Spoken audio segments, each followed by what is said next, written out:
জ্বালা পোড়াক যা খুশি করুক, তো বই কাজ তোরই সাজে। তোরে ছাড়া এক মুহূর্তে দানা পানি মুখে দেয় আমি পাজিটা? যাই যাই, তো দাদার বাইরে যাবার সময় হয়ে গেল, আমি যাই তারে বিদায় করে আসি। ও বুদু কই গেল?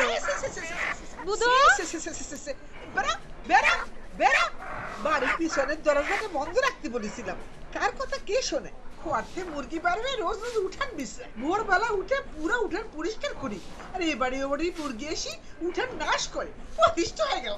সে এই সকালবেলায় উঠে মিষ্টা পাড়াতে ভালো লাগে, রোজ রোজ কি জ্বালাতনের মধ্যে পড়লাম। এ ভগবান এবারে রোগটা করো। সকাল সকাল পিসি খেপলো কিসের জন্য? ওই যে পেছন বাড়ির মুরগি উঠোন পাড়াচ্ছে। তা পেছন দিকে দরজাটা আটকে রাখলেই তো পারো। আরে দূর, অত কি খেয়াল রাখুন যায়? সারাদিন পুকুর ঘাটে আসা যাওয়া করতে হয়, বারবার কি লাগল দেওয়ার কথা মনে থাকে কার? আর কি লাগে কি মূর্তি পাড়া দাম যায়। আচ্ছা, সুলেখার সাথে আলাপ করেছিল বিষয়টা নিয়ে? কোন বিষয়? আরে পরশুদিন বললাম যে। ও হ্যাঁ করেছি, মুখের উপর না বলে না ঠিকই, আবার হ্যাঁও বলে না। মানে কি? মানে আবার কি? তোমার ভাইয়ের বউ রাজি না। রাজি না সে কথা কি বলেছে? সব কথা কি মুখে কম লাগে নাকি? হাবি ভাবি বোঝা যায় না? এবাড়ির ভাজে বাজে নাকি বনজের স্মৃতি, মেঝেতে নাকি বনজের পায়ের চিহ্ন, এবারই ভাঙার পক্ষে তার মন নাকি কখনো সায় দেয় না। মুশকিল হলো যে জুবাইর সাহেবের সাথে একরকম প্রিলিমিনারি আলাপ করে ফেলেছি, এখন সুলেখার অপিনিয়ন ছাড়া আমি তো কোনো সিদ্ধান্ত নিতে পারছি না। এ বাড়ির উপর আমার আর বনজের সমান অধিকার। বনজের মৃত্যুর পর তো ওর অংশের দাবিদার সুলেখাই। সম্পত্তির বাটোয়ারা তো বনজ থাকতেই হয়ে গিয়েছে। তো আমি আর কি করতে পারি বলো? জবরদস্তি তো করতে পারবো না। জবরদস্তি করতে কে বলেছে? বোঝাও তারে। তোমার ভাইয়ের ঘর তুমিই বুঝো, আমি পারবো না বাবা।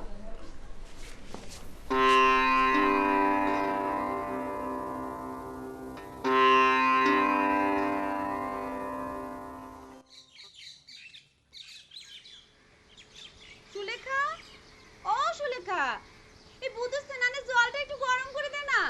যাই দিদি, ভেজা কাপড়গুলো একটু নেড়ে দিয়ে আসি। বাড়ির সমস্ত কাজ একা ঘাড়ে নিয়েছো, কিসের জন্য সেটা কি আমি বুঝি না? এ আর এমন কি, আমার এক হাতের কাজ। এক হাতের না চার হাতের সেটা বোঝার মতো ক্ষমতা আমার হয়েছে, বুঝেছো? ঘর গেরস্থালির এসব কাজ করেই তো আমার সময়টা কাটে, তা নইলে সারাটা দিন আমার কিরম করে কাটতো বলো পিসি?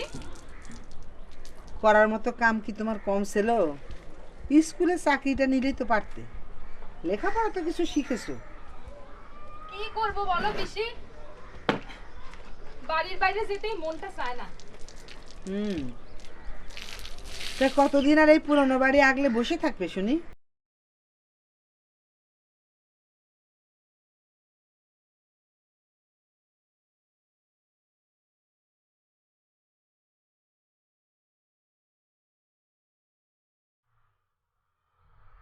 নিঃসঙ্গ জীবন কাটাতে যে কি কষ্ট সেটা তুই বুঝবি না রে।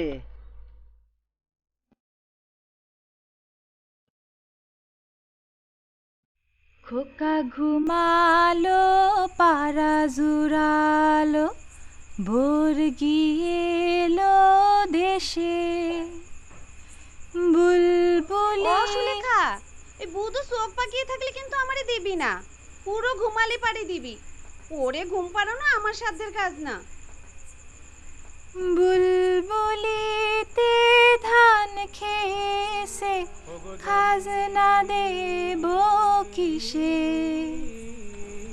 খোকা ঘুমালো, পাড়া জুড়ালো, ভোর গিয়েলো দেশে,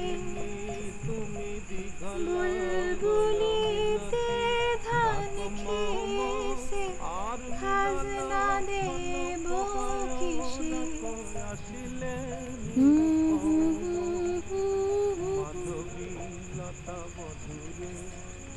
কোথায় যেন কীর্তনের আসর হচ্ছে, মনে হয় নতুন পাড়ার মন্দিরে। এক সময় এই বাড়িতেও কত বড় কীর্তনের আসর বসতো। সে কথা বললি পরে ভাববে আমি গল্প করতেছি। আমি তো এই বংশের 4 পুরুষ ধরে চিনি। তোমার শ্বশুরা ছিলেন সওদাগর, বাণিজ্য করতে করতে এই জায়গাটা খুব পছন্দ হয়ে যায়। তারপর বাড়ি ঘর বানাইয়া এইখানে বসবাস শুরু করে। এই বংশে মেয়ে হতো না বলে তোমার দাদা শ্বশুরের কন্যা সন্তানের খুব খায়েশ ছিল। আমি যখন জন্ম নিলাম, তোমার দাদা শ্বশুর মানে আমার বাবা কি আনন্দ করে 3 গ্রামের মানুষরা খাইয়েছিল, কত ধুমধাম করে আমার বিয়ে দিল। কিন্তু স্বামী মরে গেল। বিধবা হয়ে আবার ফিরে এলাম এই বাড়িতে। তোমার দাদা শ্বশুর ছিলেন ঝানু ব্যবসায়ী, আর তোমার শ্বশুর বাউল কিসিমের। গান বাজনা ছাড়া জগৎ সংসারে কিছুই বুঝতেন না। তেনার মতো ছিল তার ছোট সওয়াল বনজ। সুরের সাথে কি দোস্তালি তার! ছোটবেলা থেকে গান বাজনার উপর কি ঝোঁক ছিল। সবচেয়ে বেশি ঝোঁক ছিল ওর বাবার ওই বাঁশিটার উপর।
তোরে না আমি একটা নতুন বাঁশি কিনে দিয়েছি, এই ভাঙা বাঁশি দিয়ে খেলতেছিস কিসের জন্য? আমার বুদ্ধ সোনা, আমার বুদ্ধ সোনা ঘোড়ায় চড়ে শিকারে যাবে, কিন্তু এই ভাঙা বাঁশি দিয়ে তো শিকার করা যাবে না। শোন, আমি তোরে একটা বন্দুক কিনে দিব। হ্যাঁ, বন্দুক নিয়ে আমার বুদ্ধ সোনা শিকারে যাবে, বাঘ মারবে, ভাল্লুক মারবে, হাতি ঘোড়া সব মারবে। দে আমার বাঁশিটা দে। না দেব না। দে বাবা, দেব না। আমার বাঁশি দে। না দেব না। বলতেছি আমার বাঁশি দে। না দেব না। এক থাপ্পড় দিব। হতভাগা লক্ষ্মী ছাড়া ছেলে, কথা শোনে না। এদিন একটা নতুন বাঁশি কিনে দিব, তা না তার এই ভাঙা বাঁশিটাই চাই। আর কোনোদিন যদি তুই আমার বাঁশি ধরেছিস তাহলে একদম কাম ছিঁড়ে দেবো। পাজি ছেলে কোথাকার।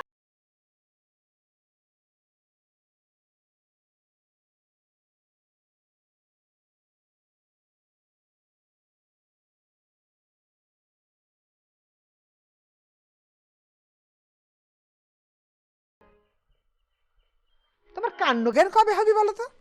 এতটা বয়স হলো আমি বুঝতে পারলাম না। এবার শান্তি হয়েছে? এই বাঁশি নিয়ে যত ক্যাসাল। আরে বাবা, ছোট সওয়াল পাওয়াল মানুষ, এই বাঁশি বুশি নিয়ে তো খেলবে, তা না তুমি খোকি হয়ে এই খোকার হাত ধরে বাঁশি নিয়ে টানাটানি করতেছো। কিন্তু এই বাঁশি তো জানি এটা বনজের, যে স্বামী তোমার মায়ের সাথে চলে গেছে।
মুখে শুনেছি। বাবারে কোনোদিন দেখিনি। আমার জন্মের 2 মাস আগে বাবা মারা গেছে। আমার ছেলেবেলা থেকেই এই বাঁশিটি আমার বন্ধু ছিল। তারপর কখন যে পরম বন্ধু হয়ে উঠল নিজেই জানি না। এই বাঁশিটি দেখলেই আমি আমার বাবার স্পর্শ অনুভব করতে পারি। জানো বউ, এই বাঁশিটি আমার সব বুঝে। কখন আমার মন খারাপ হয়, কখন আমার মন ভালো হয়, কিসে আমার কষ্ট হয়। তুমি শুনলে হয়তো আসবে। ওকে বাজানোর জন্য আমার কোনো কষ্ট করতে হয় না। ওকে ধরলেও আপনা আপনি বেজে ওঠে। বৌদি এসো। কি রে হতসারা, আজও বসি বাজাবি নাকি? দে ওটা আমারে দে, দে ওটা আজ আমার কাছে থাক, দে না। আমি তো পারলাম না, দেখবি 2-1 দিনের মধ্যে ছোট বইটা ঠিকই চুলোয় দেবে। দিদি, ওটা আজ আমার কাছে থাক। ওরে বাবা, দেখো শেষে আবার রাধাকৃষ্ণ সেজে বৃন্দাবনে পাড়ি জমিও না। নাও ধরো।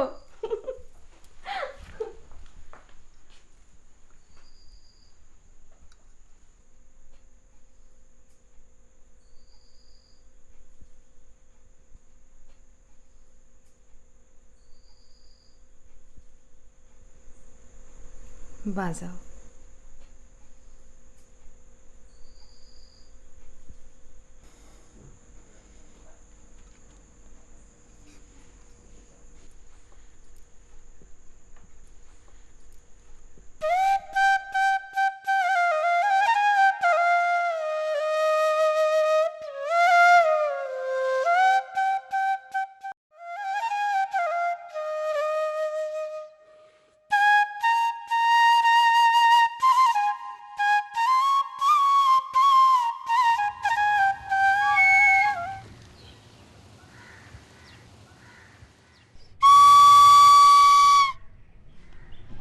মা তোমারে ডাকে।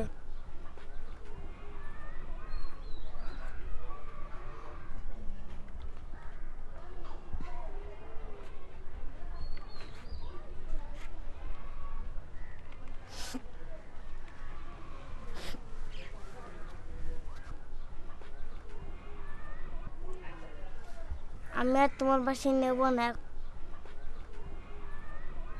এখন থেকে এই বাসি দিয়ে খেলবো, আমাকে মারবে না তো?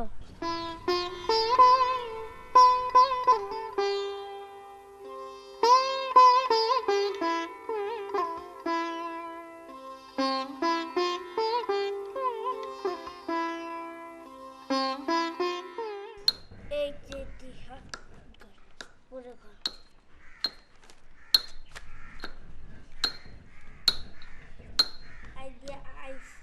আইসক্রিম, যে দিয়া জার, কে দিয়া কাইট, দিয়া লেট, এম দিয়া ম্যাঙ্গো, এম দিয়া নাট।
এ বাঁশি তুমি আর বাজাতে পারবা না।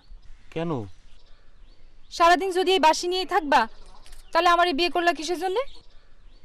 দিনরাত শুধু বাঁশি আর বাঁশি। আমার দিকে তোমার একটু মনোযোগ নেই। তাই বলো? আমার এই সুন্দরী বউ চাইলে আমি এই পুরো দুনিয়া ছেড়ে দিতে পারি। আরে সামান্য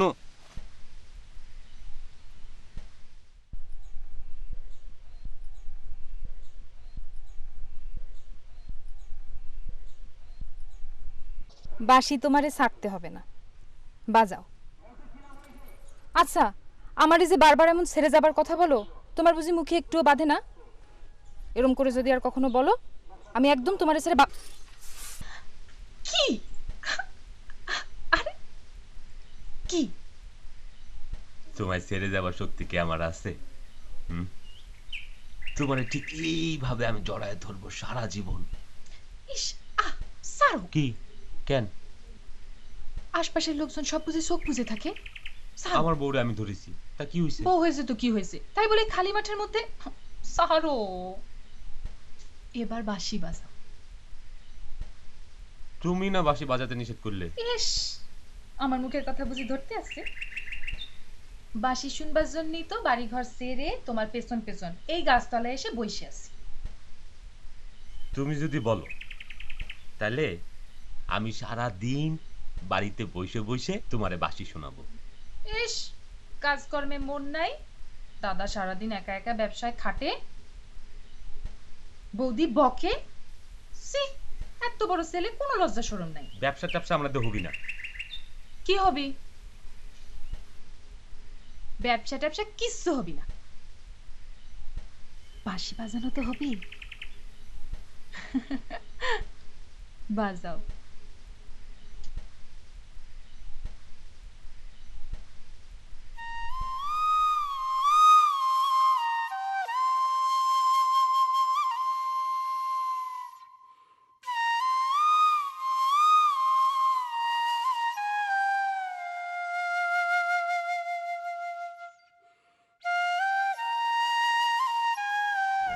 কি হবে চুম্মা, কি হবে বলে দাও না। বাঁশির ইংরেজি তাও বুঝি জানিস না? ও মা, আমি তাই জিজ্ঞেস করেছি। এই নে, অসাধ্য সাধন কর, বুধুকে খাইয়ে দে। এই ছেলেকে খাওয়ানো আমার কাজ না। নে ধর। পারবো না, ওই বুড়ো ছেলে নিজের হাতে খেতে পারে না, রোজ রোজ আমি ওরে খাওয়াতে পারবো না। আই নিজের হাতে খা। ও সুলেখা, সুলেখা, এই বুধুকে আমি খাওয়াতে পারবো না, এটা নিয়ে যা। সুলেখা, ও ওইদিকে আমার অনেক কাজ পড়ে আছে, এদিকে আমার গুড়িগুলি এলো পাথারি পড়ে আছে, আমি কোন দিক যে সামলাই। সুলেখা। বড় বউ, ও বড় বউ, সুলেখার আজ কি হয়েছে বলো তো? ওরে তো এত উদাসীন কখনো মনে হয়নি। নিজে খায়নি, আমার এখন পর্যন্ত খাতে দিল না। সংসারের সব কাজ তো সে নিজেই করে। আচ্ছা কি হয়েছে? কি আর হবে, ওই যে বাঁশি, বাঁশি ধরলেই তার মেজাজ বিগড়ে যায়। আর বুধু রোজে কি পাইছে ওই বাঁশির মধ্যে? সুলেখা যেখানেই লুকিয়ে রাখে ও ঠিকই তা খুঁজে বার করবে।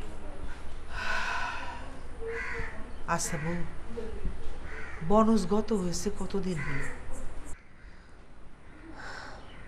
আগামী ভাদ্রে 5 বছর হবে।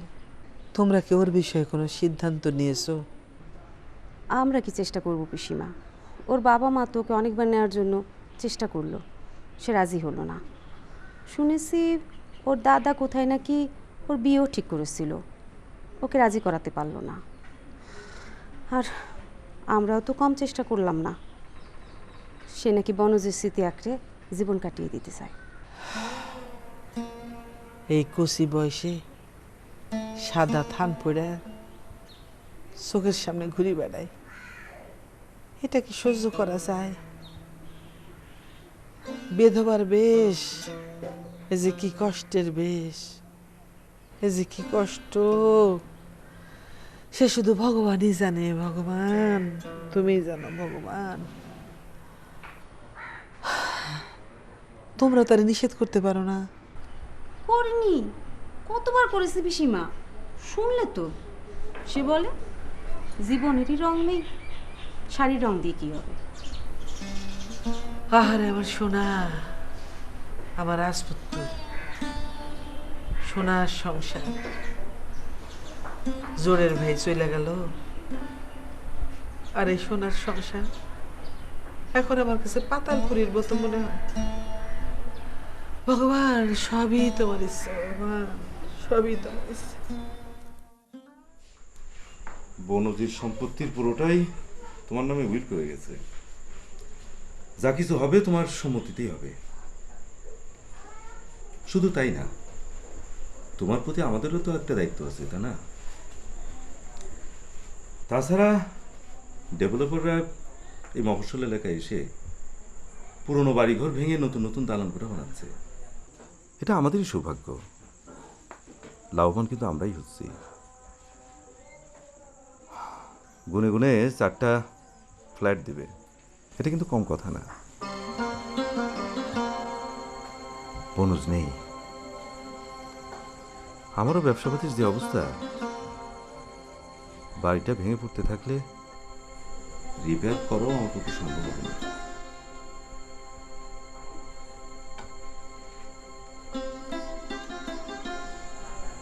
আপনার যেটা ভালো মনে হয় তাই করেন দাদা।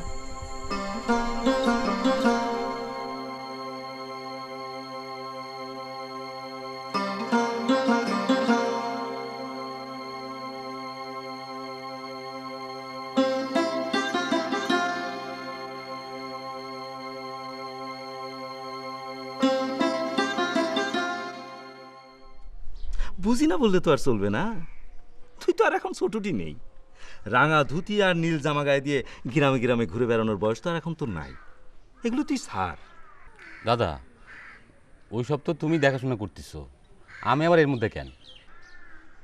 দেখ, এই সম্পত্তি দেখে শোনার দায়িত্ব আমার যেমন, তোরও তেমন।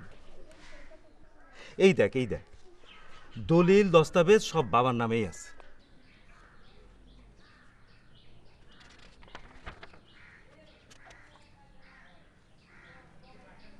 দাদা, তাহলে সুনীল পোদ্দার আমাদের জায়গা কি করে দাবি করে? বাবা নাকি তার মৃত্যুর আগে এগুলো তার কাছে বিক্রি করে দিয়ে গেছে। এতদিন দরকার পড়েনি, তাই দখল নেয়নি। ও, তাহলে সে যে কোর্টে যে কাগজপত্রগুলো দেখিয়েছে সবই কি জাল? অবশ্যই জাল। এগুলো কে করাচ্ছে জানিস? ওই হরেন শিকদার, বুঝছিস? ওর কাজই তুই, কার কোন দিক দিয়ে ক্ষতি করা যায়, কার পিছনে কাকে লাগানো যায়। আরে সেবার দেখলি না ওই মাঝি বাড়ির মাধব মাঝির জমিটা নিয়ে কি না করলো? হ্যাঁ, কিন্তু শেষ পর্যন্ত কি হলো? এই, কোথায় যাচ্ছিস? ওই যে বৌদি মনে হয় ডাকতেছে, আমি যাই দাদা।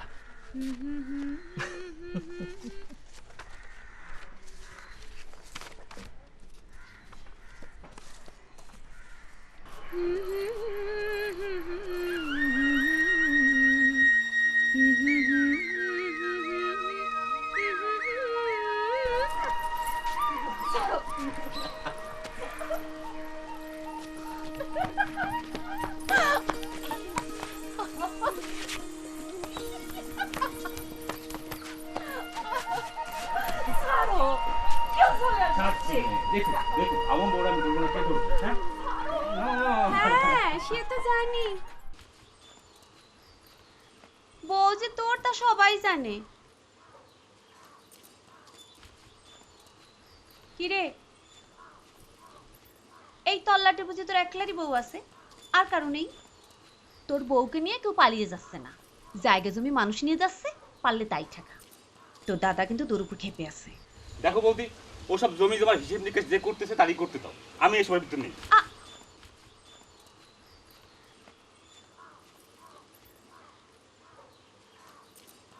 কি রে সুলেখা, তুই একটু বুঝাতে পারিস নি?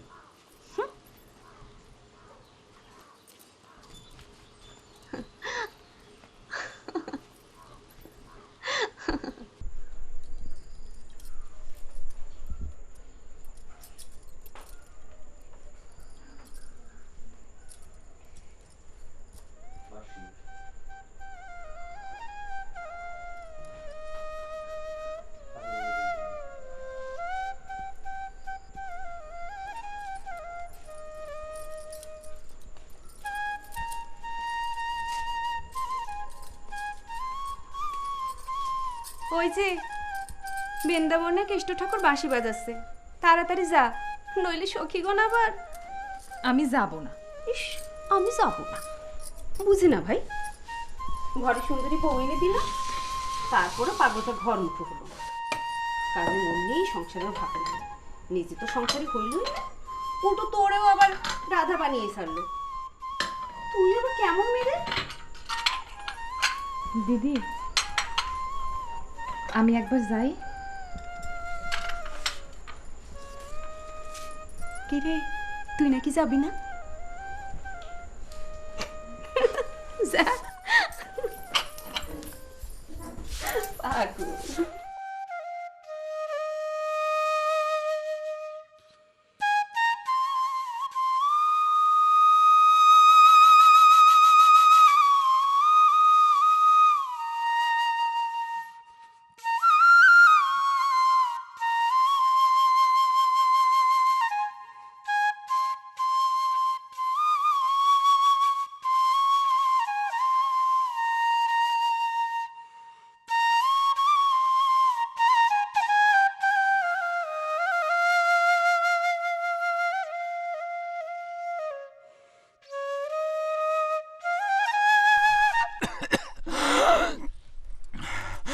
কি হলো?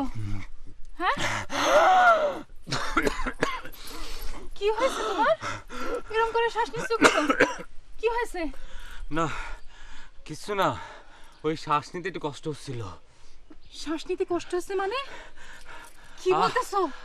কিছু হয় না বললাম তো, আমার মাঝে মাঝে এরকম হয় একটু। ওঠো, ঘরে চলো, ঘরে চলো। একটু খোলা আকাশের নিচে বসি, ঘরের মধ্যে থাকলে আমার দম বন্ধ হয়ে আসে। আমি বলতেছি তুমি ঘরে চলো, বাঁশি বাজাতে হয় ঘরে যায় বাজাবা। ওঠো। আমি একটু বসি এখানে। না, আমি তোমার আর এখানে বসতে দিব না। উঠো, আমি বলতেছি তুমি চলো, উঠো।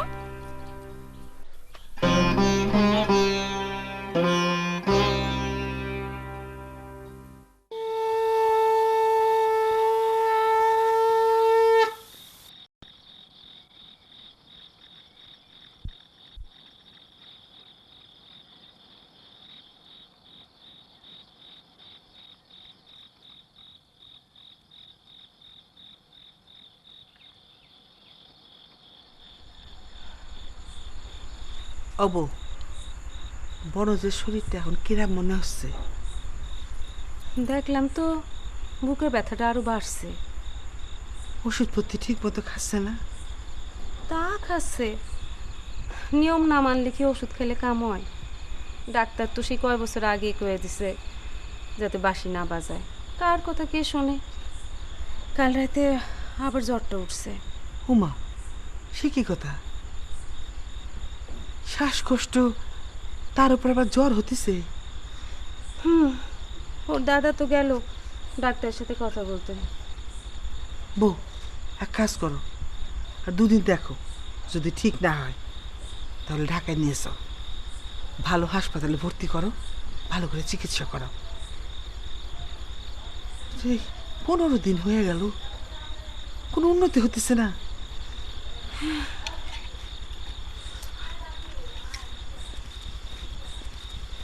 রাম রাম রাম রাম।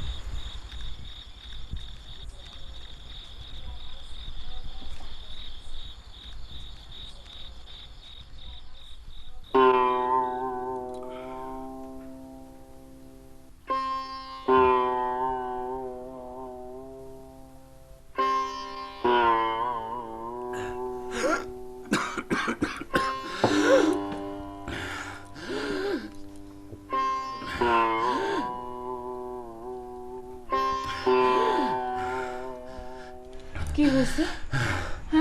আমার কিছু হয়নি, তুমি আমার ওষুধ খায়ে খায়ে আর বিছনায় শুয়ে আমার অসুস্থ করে দিচ্ছ। আমার কিছু হয়নি, কিছু না, কিছু না।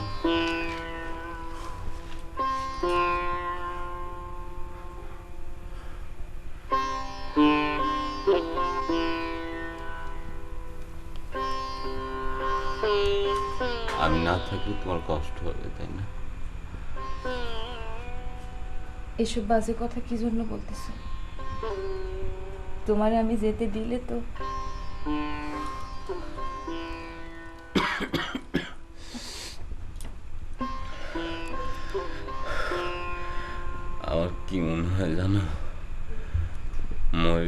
তোমার পিছু ছাড়বো না, ভূত হয়ে তোমার পাশে পাশে থাকবো।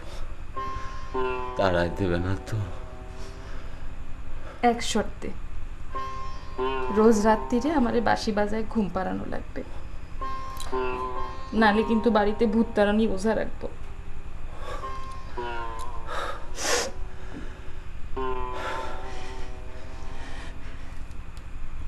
তুমি মিশি মিশি এমন ভাবতেছো? ডাক্তার তো বলেছেন 1 সপ্তাহের মধ্যে তুমি সেরে উঠবা, সবকিছু ঠিক হয়ে যাবে। ও আমার মিশে সান্ত্বনা দিচ্ছ, তাই না? আমি যে ডাক শুনতে পাচ্ছি, আমি যে ডাক শুনতে পাচ্ছি। একদম চুপ। তোমার জন্য অনেক কষ্ট হচ্ছে। চুপ করো। অনেক কষ্ট হচ্ছে। যা মুখে আসতেছে তাই বলতেছো। আমারে ছেড়ে যাবার কথা বলতে মুখে বাঁধে না তোমার? আমি তোমারে কোথাও যেতে দিব না।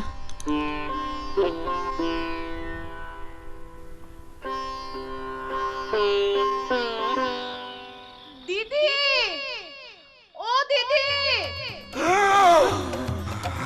দিদি, ও দিদি,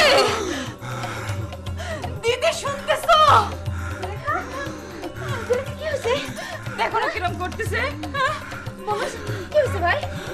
কি হয়েছে? হ্যাঁ হ্যাঁ, তুমি যাও তাড়াতাড়ি ডাক্তারকে ডেকে আনো। যাও যাও। আচ্ছা আমি যাচ্ছি। একটা কিছু করো, ওর খুব কষ্ট হচ্ছে। তুই যা তো, একটু তেল এনে মালিশ করে দে। মনোজ ভাই, খুব কষ্ট হচ্ছে। তুমি আমার ছেড়ে যাও না, আমার ছেড়ে কোথাও যাও না তুমি। এই যে আমি কোথাও যাব না। তুই এই জায়গায় থাক, আমি নিয়ে আসি। কিরম লাগতেছে? আমি তো তোমার কিছু দিয়ে যেতে পারলাম না, বাঁশিটা রেখে দিও।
কি হয়েছে লেখা? মন খারাপ? হ্যাঁ। বৌদি বকেছে সেজন্য? না, তাহলে তোমার জন্য। আমার জন্য? আমি আবার কি করেছি? সারাদিন সংসারের সব কাজ শেষ করে আমি ঘুমোতে যাই তোমার বাঁশির সুর শুনবো বলে। সেই সুর শুনে শুনে আমি কখন যে ঘুমিয়ে পড়ি নিজেও জানি না। ঘুম থেকে যখন উঠি তখন আমার মনে হয় আমি তোমার কোলে ঘুমিয়েছিলাম। ওইটুকুই তো আমার বিধবা জীবনের একমাত্র অবলম্বন। এই নিয়েই বেঁচে থাকা। কিন্তু আজ তোমার বাঁশির সুরে সেই মায়া নেই, সুর নেই, ছন্দ নেই, কিচ্ছু নেই, কিচ্ছু নেই। আমার শুধু মনে হচ্ছে তোমার বাঁশি আমারে ডেকে কি যেন বলতে চাইছে, কি যেন বলতে চাইছে। যে বাঁশির সুর তোমার কষ্ট দেয়, তোমার চোখে জল ঝরায়, সে বাঁশি আমি আর কোনোদিন বাজাবো না সুলেখা। দাদা বললেন বাড়ি ভাঙবেন, মানলাম। বললেন নতুন দালান তুলবেন, তাও মানলাম। আর তুমি বলছো সুর ছেড়ে দেবে, এ আমি কেমন করে মানি? ওই সুর ছাড়া আমার আর রইল কি? বাজাও, আমার জন্য বাজাও, তোমার সেই সুর বাজাও, বাজাও, তোমার সেই সুর শুনে আমি ঘুমাবো। বাজাও। আজ আমার অনেক কষ্ট সুলেখা, আজ আমার অনেক অনেক অনেক কষ্ট।